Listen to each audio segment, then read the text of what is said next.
Welcome to this journey through the making of Indian Constitution.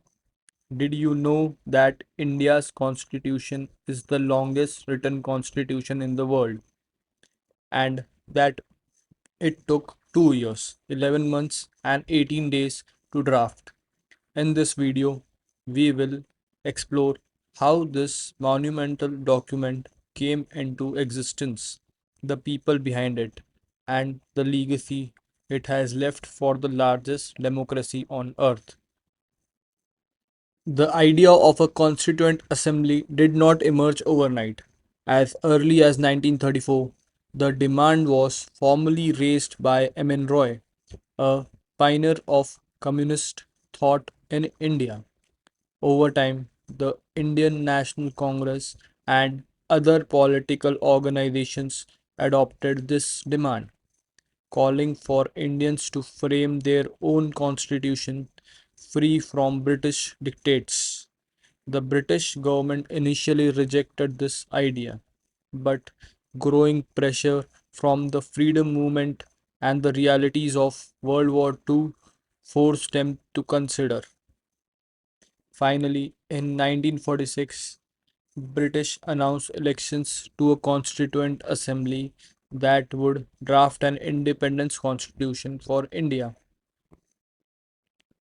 The Constituent Assembly was conceived as a representative body. Its members were partly elected by the provincial assemblies and partly nominated by the rulers of princely states. Originally, the assembly had 389 members, representing all communities and regions of India. Among them were distinguished leaders like Dr. Rajendra Prasad, Jawaharlal Nehru, Sardar Vallabhbhai Patel, and many others. Women leaders like Sarojini Naidu and Durgabai Deshmukh also played an important role. One of the remarkable features of the assembly was its commitment to deliberation and consensus rather than hurried decisions. The Constituent Assembly first met on 9 December 1946 in the Central Hall of the old Parliament House. Its earliest task was to adopt an objective resolution moved by Jawaharlal Nehru on 13 December 1946.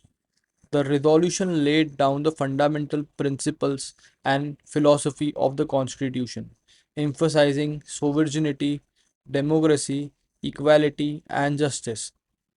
Over the next 3 years, the Assembly debated each clause in detail, demonstrating a level of seriousness rarely seen in legislative bodies.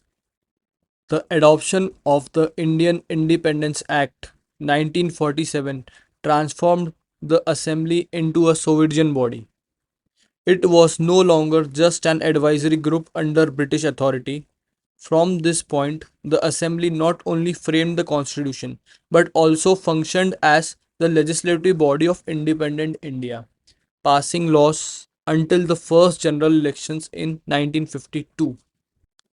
To manage this enormous task, the Assembly created 8 major committees and several minor committees. Some of the most important were the Drafting Committee, chaired by Dr. B.R. Ambedkar, the Union Powers Committee, chaired by Nehru, the Union Constitution Committee, the Provincial Constitution Committee.